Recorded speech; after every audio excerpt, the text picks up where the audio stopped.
વહાલા મિત્રો, પવિત્ર બાઇબલ તો જીવનનું પુસ્તક છે. તેમાં ઈશ્વરે પોતાની વાતોને જાહેર કરી છે. જો આપણે તેને આધીન થઈએ તો આપણું જીવન ફળવંત બને છે. શું તમે તે અનુસાર જીવન જીવશો?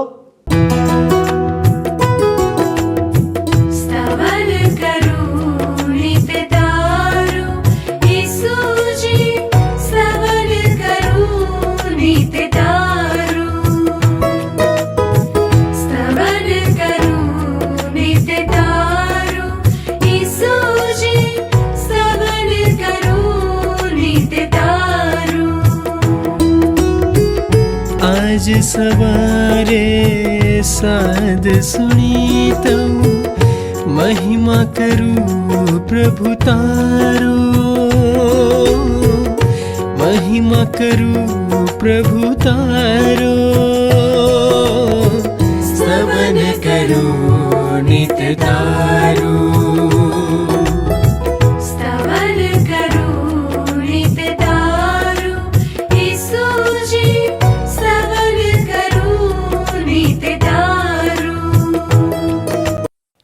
પ્રિય મિત્રો, અત્યારે તમે ટ્રાન્સવર્લ્ડ રેડિયો ઇન્ડિયા દ્વારા પ્રસ્તુત સ્તવન કાર્યક્રમને જોઈ રહ્યા છો.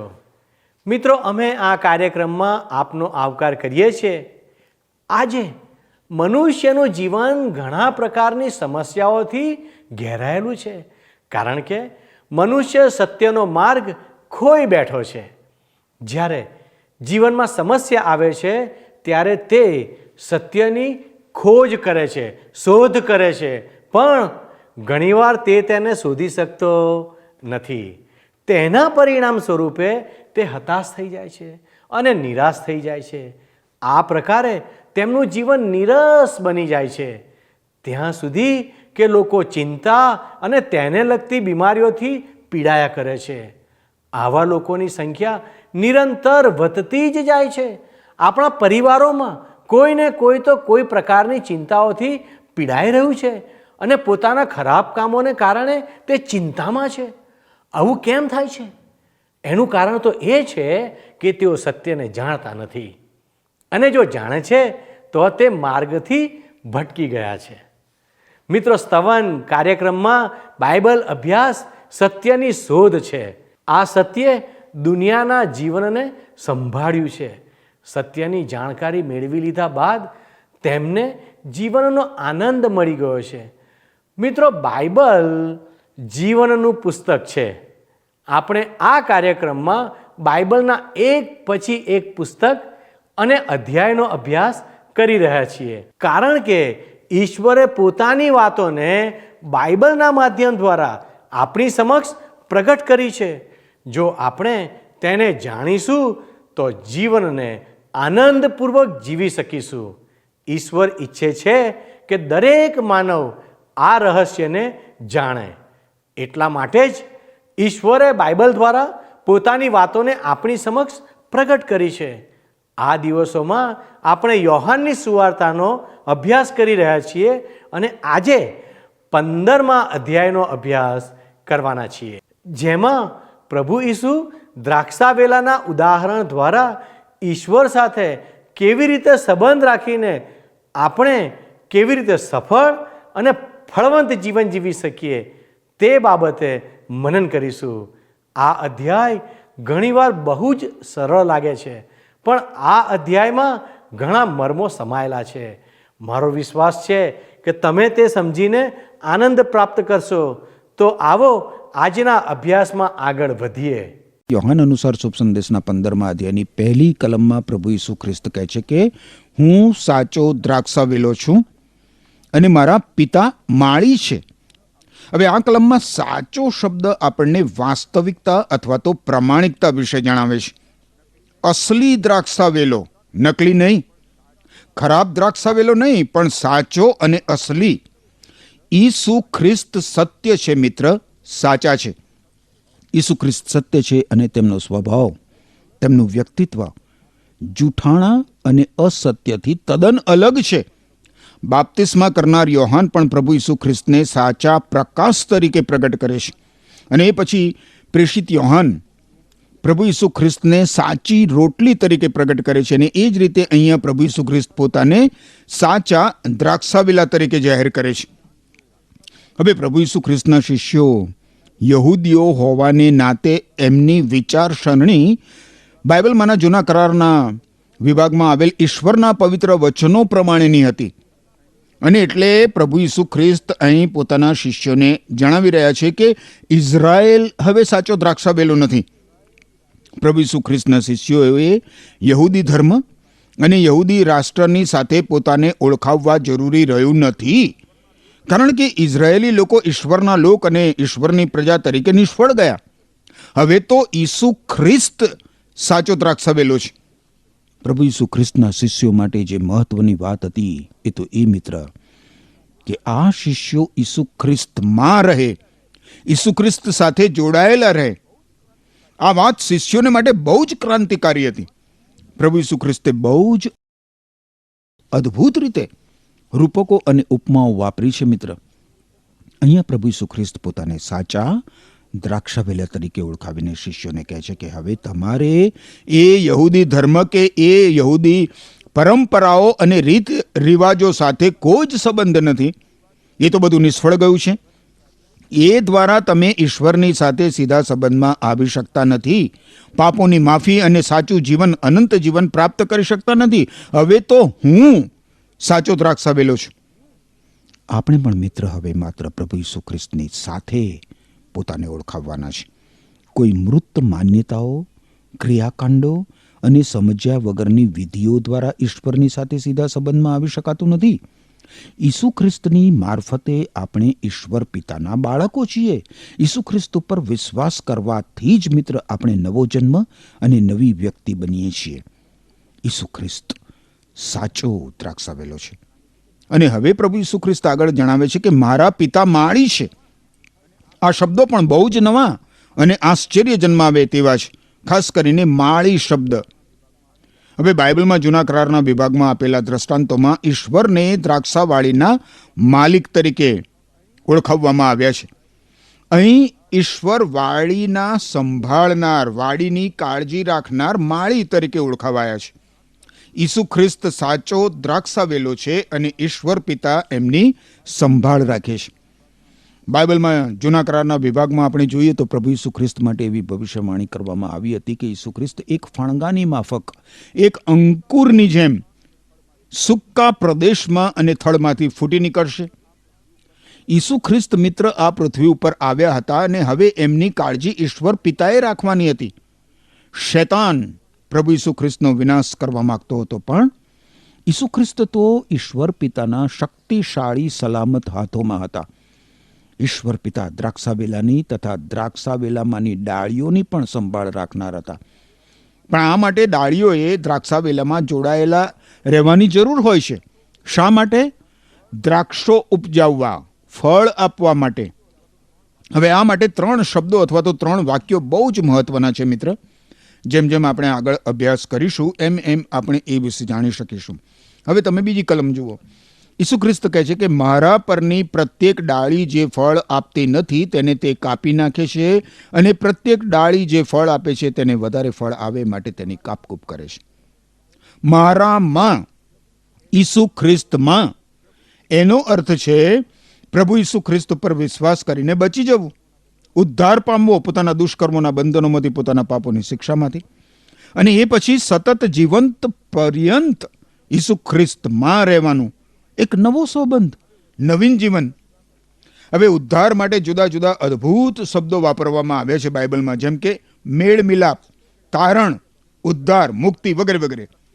પરંતુ આ તો ત્યારે જ શક્ય બને મિત્ર જ્યારે કોઈ પણ વ્યક્તિ ઈસુ ખ્રિસ્તની સાથે જોડાય.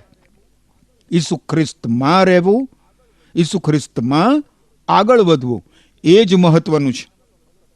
યાદ રાખો મિત્ર, દુનિયામાં તો ફક્ત 2 જ પ્રકારના લોકો છે.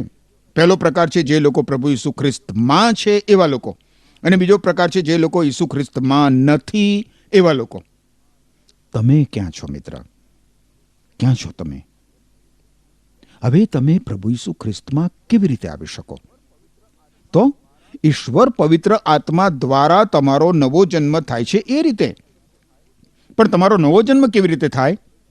ઈશ્વર પુત્ર પ્રભુ ઈસુ ખ્રિસ્ત ઉપર વિશ્વાસ કરવાથી, ઈસુ ખ્રિસ્તને પોતાના અંગત મુક્તિદાતા, ઉદ્ધાર કરતા અને એકમાત્ર ઈશ્વર તરીકે માન્ય રાખવાથી.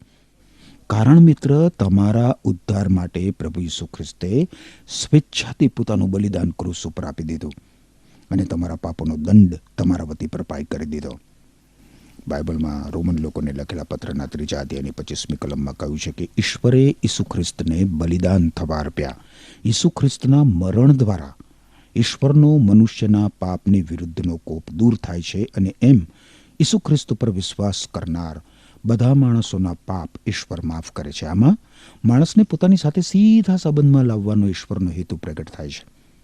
એટલે જ્યારે તમે ઈસુ ખ્રિસ્તને પોતાના એકમાત્ર મુક્તિદાતા તરીકે માન્ય રાખો છો મિત્ર, ત્યારે તમે પ્રભુ ઈસુ ખ્રિસ્ત પર વિશ્વાસ કરવા દ્વારા ઈશ્વરનું સંતાન બની જાઓ છો.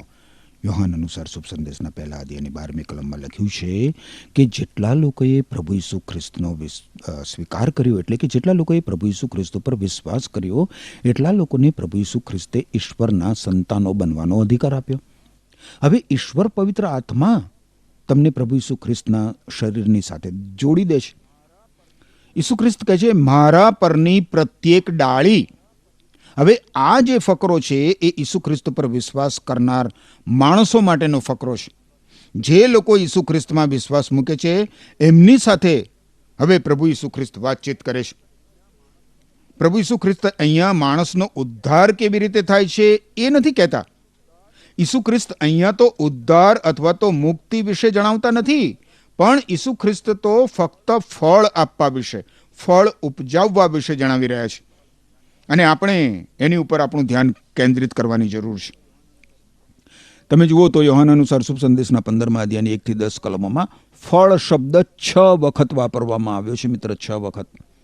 હવે જેમ જેમ આપણે આગળ વધીશું તેમ તેમ આપણે જોઈશું કે 3 પ્રકારે ફળ આપવાની વાત કરવામાં આવી છે: ફળ, વધારે ફળ અને પુષ્કળ ફળ. પણ અહીંયા જે શીર્ષક છે એ ફળ આપવા માટેનું છે. મારા પરની પ્રત્યેક ડાળી જે ફળ આપતી નથી તેને તે કાપી નાખે છે. ઈસુ ખ્રિસ્ત આવી ડાળીને ક્યાંથી દૂર કરે છે, ક્યાંથી કાપી નાખે છે? ફળ આપવાની જગ્યાએથી એ ડાળીને એ કાપી નાખે છે. 6ઠ્ઠી કલમમાં આ વિષયનું વર્ણન કરવામાં આવ્યું છે. 6ઠ્ઠી કલમ જોશો. જે મારામાં વસતો નથી તેને ડાળીની જેમ ફેંકી દેવામાં આવે છે અને તે સુકાઈ જાય છે. લોકો એવી ડાળીઓ એકઠી કરીને આગમાં નાખે છે જ્યાં તે બળી જાય છે. આપણે 3 થી 5 કલમો પાછળથી જોઈશું. અત્યારે આપણે 6ઠ્ઠી કલમ જોઈ, પણ આપણને એવું લાગે છે કે અહીંયા તો કંઈક એવું જણાવી રહ્યું છે કે કોઈ વ્યક્તિ પોતાનો ઉદ્ધાર, પોતાની મુક્તિ ગુમાવી રહી છે. ના ના ના ના, યાદ રાખો મિત્ર, આ ફકરો ઉદ્ધાર માટે નથી, ફળ ઉપજાવવા વિશે છે. અને આ વખત પ્રભુ ઈસુ ખ્રિસ્ત પર વિશ્વાસ મૂકનાર વિશ્વાસીઓ માટે છે.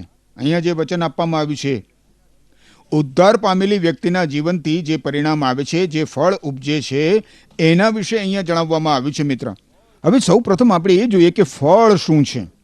અહીં ફળને કયા સંદર્ભમાં વર્ણવવામાં આવ્યું છે? પ્રભુ ઈસુ ખ્રિસ્ત વિશે બીજાઓને જણાવવું અને બીજા લોકોને પ્રભુ ઈસુ ખ્રિસ્ત પાસે લાવવા, એ બાબતને ફળ કહેવામાં આવે છે? ના ના ના ના ના. ઈસુ ખ્રિસ્ત પાસે બીજા લોકોને લાવવા એનો પ્રભુ ઈસુ ખ્રિસ્તમાં રહેવાથી બીજાઓ ઉપર પડતી અસર છે. તમે પ્રભુ ઈસુ ખ્રિસ્તમાં છો એટલા માટે તમારા જીવનની સારી અસરથી બીજા લોકો પણ પ્રભુ ઈસુ ખ્રિસ્તમાં ઉમેરાય છે. પરંતુ અહીં મિત્ર જે ફળની વાત કરવામાં આવી છે એ તો પવિત્ર આત્માના ફળની વાત છે. નવા કરારમાં ગલાતી લોકોને લખેલા પત્રના 5મા અધ્યાયની 22 અને 23 કલમમાં પવિત્ર આત્માના ફળનું વર્ણન કરતા કહેવામાં આવ્યું છે કે પવિત્ર આત્મા આ ફળ નિપજાવે છે: પ્રેમ, આનંદ, શાંતિ, ધીરજ, માયાળુપણું, ભલાઈ, વફાદારી, નમ્રતા અને સંયમ. હવે આપણે 7મી અને 8મી કલમ જોઈએ.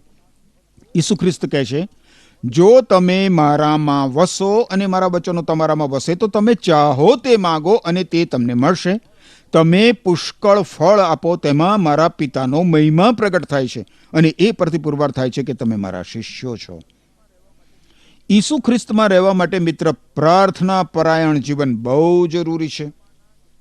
બાઇબલમાંના ઈશ્વરના પવિત્ર વચનોમાંના પ્રભુ ઈસુ ખ્રિસ્તે જણાવેલા વચનોમાં આપણે રહેવાનું છે. એ વચન વાંચવા દ્વારા, એ વચનો સાંભળવા દ્વારા, એ વચનોનો અભ્યાસ કરવા દ્વારા અને એ વચનો ઉપર મનન કરવા દ્વારા આપણે મિત્ર આપણા જીવન પ્રત્યે વાકેફ બનીએ છીએ. ઈશ્વર આપણને શું કહેવા માંગે છે એ બાઇબલમાંના એમના પવિત્ર વચનો દ્વારા આપણે જાણી શકીએ છીએ અને આપણે આપણા પ્રાર્થના પરાયણ વલણ દ્વારા ઈશ્વરને આધીન રહી શકીએ છીએ. ઈશ્વર પાસે મદદ અને શક્તિ માંગી શકીએ છીએ અને રાજી ખુશીથી આપણે ઈશ્વરને આધીન રહી શકીએ છીએ. આપણે ઈસુ ખ્રિસ્તમાં છીએ, ઈસુ ખ્રિસ્તને આધીન જીવન જીવીએ છીએ તો મિત્ર એ બધું આપણા જીવન દ્વારા પ્રગટ થયા વગર રહેતું જ નથી. તમે પુષ્કળ ફળ આપો, એમાં મારા પિતાનો મહિમા પ્રગટ થાય છે, એવું પ્રભુ ઈસુ ખ્રિસ્ત કહે છે. અને ઈસુ ખ્રિસ્ત આગળ કહે છે કે એ ઉપરથી પુરવાર થાય છે કે તમે મારા શિષ્યો છો. ઈસુ ખ્રિસ્તના શિષ્યોની પરખ એના જીવન દ્વારા થાય.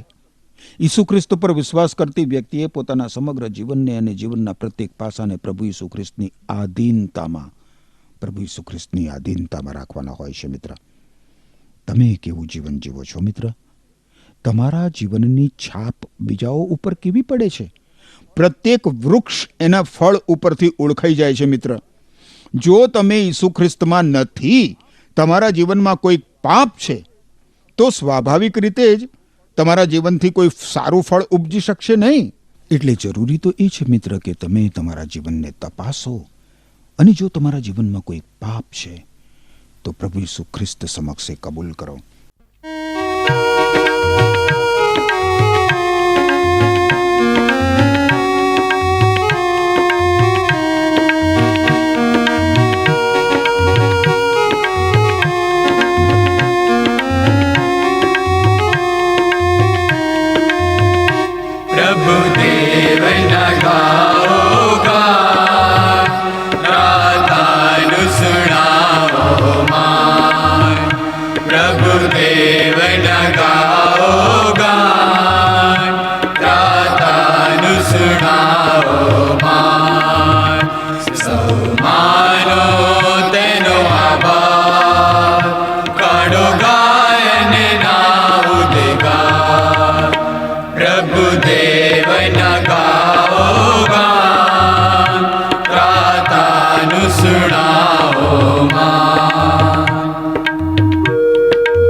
વારું આપણે હવે થોડાક પાછળ જઈએ અને ત્રીજી કલમ જોઈએ. પ્રભુ ઈસુ ખ્રિસ્ત અહીંયા પોતાના શિષ્યોને કહે છે કે જે સંદેશ મેં તમને આપ્યો છે તેના દ્વારા તમે શુદ્ધ થઈ ચૂક્યા છો. તમે વચન દ્વારા શુદ્ધ થઈ ચૂક્યા છો. એટલે શુદ્ધિકરણનું કાર્ય મિત્ર બાઇબલમાંના ઈશ્વરના પવિત્ર વચનો દ્વારા પરિપૂર્ણ થાય છે. ઈશ્વરના વચનોમાં શુદ્ધિકરણ કરવાની અદ્ભુત શક્તિ રહેલી છે. યાદ રાખો મિત્ર, આપણા જીવનને શુદ્ધ કરવાની શક્તિ બાઇબલમાંના ઈશ્વરના પવિત્ર વચનોમાં જ છે. એ સિવાય બીજી કોઈ પણ રીતમાં કે બીજી કોઈ પણ પદ્ધતિમાં કે બીજી કોઈ વ્યક્તિની પાસે નથી. અને એટલે જ્યારે પણ ઈશ્વરનું વચન તમારા જીવનમાં ઘર કરી જાય, એવા પાપને પાપ તરીકે તમારી સમક્ષ રજૂ કરે, ત્યારે વિના વિલંબે આવતીકાલે પ્રભુ સમક્ષ મારું પાપ કબૂલ કરીશ એવું નહીં, વિલંબ કર્યા વગર ત્યારે ને ત્યારે જ કબૂલ કરીને ઈશ્વર સાથેનો સંબંધ સીધો કરી લો. મિત્ર, હવે બાઇબલમાં પિતર નામના મંડળીના સ્તંભ અને ખડક જેવા પ્રેષિત એમના દ્વારા લખાયેલા પત્રમાં કહે છે કે સત્યને આધીન થઈને તમે પોતાને શુદ્ધ કર્યા છે અને સાથી વિશ્વાસીઓ પર તમે નિખાલસ પ્રેમ રાખી શકો છો અને તેથી એકબીજા પર ખરા દિલથી વિશેષ પ્રેમ રાખજો. વિનાશી નહીં, શું કહે છે? વિનાશી નહીં પણ ઈશ્વરના જીવંત અને સાર્વકાલિક વચનરૂપી બીજ વડે તમને નવો જન્મ આપવામાં આવ્યો છે. પિતરે લખેલો પહેલો પત્ર 1 અધ્યાય 22 અને 23 કલમ. એટલે બાઇબલમાંના ઈશ્વરના પવિત્ર વચનો વડે આપણો નવો જન્મ થયો. આપણને એ જ વચનો સતત શુદ્ધ રાખે છે. જો આપણે એ વચનોને આધીન થઈએ છીએ તો જ. જૂના કરારના વિભાગમાં તમે જુઓ તો ગીતશાસ્ત્રનું પુસ્તક છે, એના 119મા અધ્યાયની 9મી કલમમાં પણ ઈશ્વરના વચનોને પોતાના જીવન કર્મમાં ઉતારવાથી જીવન શુદ્ધ રહે છે એવું કહેવામાં આવ્યું છે. આપણા જીવનનું ધારા ધોરણ ઈશ્વરના પવિત્ર વચનો જ હોવા જોઈએ, અને એટલા માટે આપણે ઈશ્વરના પવિત્ર વચનોને માત્ર સાંભળનારા કે માત્ર બોલનારા ના બનીએ, પણ આપણે આપણા દૈનિક જીવનમાં ઈશ્વરના પવિત્ર વચનોને ઉતારી લઈએ, મતલબ એ પ્રમાણે જીવન જીવીએ. જ્યારે પણ મિત્ર આપણે ઈશ્વરની ઈચ્છા પ્રમાણે જીવન જીવતા નથી, ત્યારે ઈશ્વરના પવિત્ર વચનો આપણી સાથે વાતચીત કરે છે. જો તમે ઈશ્વરના પવિત્ર વચનોને આધીન થતા નથી તો તમારા માટે ભારે શિક્ષા રહેલી છે. જો તમે સાચે જ ઈશ્વરનું સંતાન છો તો તમે બાઇબલમાંના ઈશ્વરના પવિત્ર વચનોનો ગંભીરતાપૂર્વક અભ્યાસ કરવાના છો અને એ પ્રમાણે જીવવાના છો. માત્ર ઈશ્વરનું બાળક જ ઈશ્વરને આધીન રહે. મિત્ર, તમે કોને આધીન રહો છો? તપાસ કરી જુઓ. ગીતશાસ્ત્રના પુસ્તકના 119મા અધ્યાયની 67મી કલમમાં લખવામાં આવ્યું છે કે દુઃખી થયા પહેલા હું આડે રસ્તે ગયો હતો, પણ હમણાં હું તારું વચન પાળું છું. ઈશ્વરને આ પ્રમાણે કહે છે. અને એ પછી ગીતશાસ્ત્રના 119મા અધ્યાયની 71મી કલમમાં કહેવામાં આવ્યું છે કે હું દુઃખી થયો હતો, તે મને ગુણકારક થઈ પડ્યું છે, કારણ કે હું તારા વિધિઓ શીખ્યો. હે ઈશ્વર, હું તારા વિધિઓ શીખ્યો. ઈશ્વરના પવિત્ર વચનો દ્વારા મિત્ર આપણે શુદ્ધ થઈએ છીએ. ઈશ્વરના પવિત્ર વચનોને આધીન થવાથી આપણે આશીર્વાદિત થઈએ છીએ. જ્યારે પણ મિત્ર ઈશ્વર તમને તમારા પાપોનું ભાન કરાવે ત્યારે તમે તમારા હૃદયને કઠણ કરશો નહીં. જેમ જેમ તમે તમારા હૃદયને કઠણ કરશો તેમ તેમ તમે પ્રભુ ઈસુ ખ્રિસ્તથી વધારે ને વધારે દૂર જતા જશો. અને જેમ જેમ તમે પ્રભુની આધીનતામાં જીવન જીવતા જશો તેમ તેમ તમે પ્રભુની સાથે ગાઢ ઘનિષ્ઠ સંબંધમાં રહેશો. ઈશ્વરના વચનને તમારા જીવનનો આધાર સ્તંભ બનાવી દો મિત્ર. ખેર, આપણે હવે 4થી કલમ જોઈએ. પ્રભુ ઈસુ ખ્રિસ્ત કહે છે પોતાના શિષ્યોને, તમે મારામાં વસો અને હું તમારામાં વસીશ. વેલામાં રહ્યા વગર ડાળી ફળ આપી શકતી નથી, તે જ પ્રમાણે તમે મારામાં ન વસો તો ફળ આપી શકતા નથી. હવે આપણે ત્રીજા શબ્દને સાંભળીએ છીએ અને એના પ્રત્યે ધ્યાન આપીએ. આ ત્રીજો શબ્દ છે વસો. વસો અથવા તો રહો. પ્રભુ ઈસુ ખ્રિસ્તમાં વસવું, પ્રભુ ઈસુ ખ્રિસ્તમાં રહેવું એટલે સતત ઈશ્વરની સાથેના સંબંધમાં અને ઈશ્વર સાથેની સંગતમાં રહેવું. હમણાં જ મિત્રો આપણે આપણા જીવનને શુદ્ધ કરનાર ઈશ્વરના પવિત્ર વચનો વિશે વિચાર કર્યો. એ પણ ઈશ્વરમાં રહેવા માટેનો એક ભાગ છે. આપણે રોજ શુદ્ધ થવાની જરૂર છે. એક દિવસે પ્રભુના એક સંત રસ્તાની વચ્ચે ઘૂંટણ ઉપર પડ્યા અને પછી પ્રાર્થના કરીને આગળ વધ્યા. કોઈકે એમને પૂછ્યું, અરે, શા માટે તમારે આવી રીતે એકાએક પ્રાર્થના કરવી પડી? એમણે જવાબમાં જણાવ્યું, ઈશ્વર અને મારી વચમાં એક નકામા વિચારનું વાદળ આવી ગયું હતું. એને મેં દૂર કરી દીધું અને હવે હું આગળ વધું છું. હા મિત્ર, જો એક ગંદો વિચાર સુદ્ધા પણ આટલો ગંભીર હોય તો આપણે પાપમય જીવન કેવી રીતે જીવી શકીએ? પાપમય જીવન જીવી રહ્યા હોઈએ આપણે તો એ કેટલું બધું ગંભીર ગણાય. પાપને તો રોજે રોજ ઈશ્વર સમક્ષ કબૂલ કરીને વિજયવંત જીવન આપણે જીવવાનું હોય છે. હવે મિત્ર આપણે આગળ વધીએ અને 10મી અને 14મી કલમ જોઈએ. પ્રભુ ઈસુ ખ્રિસ્ત 10મી કલમમાં કહે છે, જેમ હું મારા પિતાની આજ્ઞાઓ પાળીને તેમના પ્રેમમાં રહું છું, તેમ જો તમે મારી આજ્ઞાઓ પાળશો તો તમે મારા પ્રેમમાં રહેશો. અને 14મી કલમમાં પ્રભુ ઈસુ ખ્રિસ્ત કહે છે, મિત્રને માટે પોતાનું જીવન આપી દે તે જ શ્રેષ્ઠ પ્રેમ છે. ઈસુ ખ્રિસ્ત આપણા મિત્ર છે. મિત્ર આપણા પ્રત્યે દયાળુ અને ભલા છે, એ સાચું છે. પરંતુ આ પ્રભુ ઈસુ ખ્રિસ્ત આજે ગૌરવી અને મહિમાવાન ઈશ્વર પણ છે. આપણા પાપો પ્રત્યે દુર્લક્ષ સેવવા અને પાપની ગંભીરતાને ઓછી આંકવા માટે ઈસુ ખ્રિસ્તને માત્ર મિત્ર તરીકે ગણવા એ યોગ્ય નથી. ઈસુ ખ્રિસ્ત તો ગૌરવવાન મહિમાવંત ઈશ્વર છે. એ સંપૂર્ણ પવિત્ર અને ન્યાયી ઈશ્વર છે ને એટલે હવે ઈસુ ખ્રિસ્ત દુનિયાનો ન્યાય કરવા આવી રહ્યા છે. ઈસુ ખ્રિસ્ત પાપી મનુષ્યને બચાવવા માંગે છે, એના દુષ્કર્મોના બંધનોમાંથી ઉગારવા માંગે છે, એના પાપોની શિક્ષામાંથી એને મુક્તિ આપવા માંગે છે. આ ઈસુ ખ્રિસ્તને તમારા પર પ્રેમ છે મિત્ર, પણ સાથે સાથે ઈસુ ખ્રિસ્ત તમારા પાપને ચલાવી લે છે અને તમારું પાપ પ્રત્યે દરગુજર કરશે, એ સાચું નથી. ના, ઈસુ ખ્રિસ્ત તો કહે છે કે મારી આજ્ઞા પ્રમાણે વર્તો તો જ તમે મારા મિત્ર છો. હવે જો ઈસુ ખ્રિસ્તને આપણે મિત્ર બનાવવા હોય, જો ઈસુ ખ્રિસ્તને આપણે મિત્ર બનાવી રાખવા હોય તો પછી ઈસુ ખ્રિસ્તની આજ્ઞા આપણે પાળવી જ પડે ને. તમે તમારી મનમાની પ્રમાણે જીવન કેવી રીતે જીવી શકો? તમે તમારા જીવન સ્તર પર ઈસુ ખ્રિસ્તને તમારી સાથે મૂકી શકતા નથી. એમ કરવું એ તો ઈશ્વરની નિંદાનું પાપ છે. ઈસુ ખ્રિસ્ત સંપૂર્ણ માનવી બનીને આવ્યા અને એટલે ઈસુ ખ્રિસ્તનું ઈશ્વરત્વ, ઈસુ ખ્રિસ્તની પવિત્રાઈ અને ઈસુ ખ્રિસ્તનું ન્યાયીપણું કાંઈ ઓછું થઈ જતું નથી. ઈસુ ખ્રિસ્ત સંપૂર્ણ પવિત્ર અને ન્યાયી હતા, એટલા માટે જ ઈસુ ખ્રિસ્ત આપણા પાપો માટે પોતાનું બલિદાન આપી શક્યા. આ ઈસુ ખ્રિસ્ત આપણને કહે છે કે જેમ હું મારા પિતાની આજ્ઞાઓ પાળીને તેમના પ્રેમમાં રહું છું, તેમ જો તમે મારી આજ્ઞાઓ પાળશો તો તમે મારા પ્રેમમાં રહેશો. શું તમે પ્રભુ ઈસુ ખ્રિસ્તને પ્રેમ કરવાનો દાવો કરો છો મિત્ર? જો તમે એવો દાવો કરો છો પણ એ પ્રમાણે જીવતા નથી તો એ તો આડંબર છે, ઢોંગ છે, ડોળ છે. તમારી સ્થિતિ તમે અને પ્રભુ ઈસુ ખ્રિસ્ત બંને જ જાણો છો, એ સિવાય ત્રીજી કોઈ વ્યક્તિ જાણતું નથી.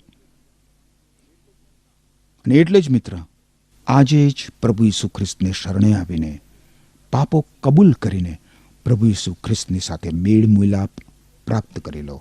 એમ કરવા માટે ઈશ્વર તમારી સહાય કરો. આમેન. મિત્રો, તમે ગમે તેવા હો પણ એક વાત ઉપર તો વિશ્વાસ કરતા જ હશો કે આ જીવન ઈશ્વરે તમને અને મને આપ્યું છે. બાઇબલ આગળ વધતા આપણને એવું જણાવે છે કે ઈશ્વરે માનવને તેમની સમાનતામાં બનાવ્યો. ઈશ્વરે માનવના નસકોરામાં પોતાના જીવનનો શ્વાસ ફૂંક્યો. જો આપણે આ વાતો સમજીશું અને તેને અનુરૂપ થઈશું તો જીવનમાં આગળ વધીશું, તો ઈશ્વર આપણ સર્વને ફળવંત કરશે. જે આ સચ્ચાઈને જાણે છે પણ તેને આધીન નહીં થવાને કારણે ફળ નથી આપતા, તો વચન એટલે કે બાઇબલ તેમને વિશે એવું કહે છે કે તેમને કાપી નાખવામાં આવશે. અને વિશ્વાસીઓથી વચન એવી આશા રાખે છે કે તેઓ ફળ આપનારા બને. આ ફળ ક્યાંથી આવે છે? ફળ આધીનતાથી આવે છે. અને આધીનતા ઈશ્વરના વચન વાંચવા દ્વારા અને અભ્યાસ કરવા દ્વારા જ આવે છે. ઈશ્વરનું વચન એ પ્રમાણિત કરે છે કે આપણે દ્રાક્ષાવેલા સાથે જોડાયેલા છીએ. ઈશ્વરના વચનોથી દૂર રહેવું તે તો અનાજ્ઞાંકિતપણું પ્રગટ કરે છે, જે એક દિવસ આપણા માટે દુઃખનું કારણ બનશે. ઈશ્વર પોતાના શ્રેષ્ઠ સર્જન માનવને પ્રેમ કરે છે અને એટલા માટે તે એવું ચાહે છે કે તેમની વાતોનું આ અભ્યાસ મારફતે મનન કરવામાં આવે અને તેમના પ્રેમને પ્રગટ કરવામાં આવે, તો તે આપણને ફળવંત કરશે.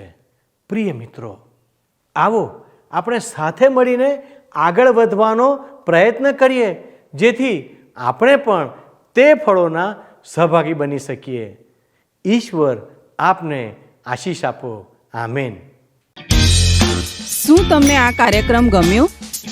અત્યારે જ અમને મિસ કોલ કરો.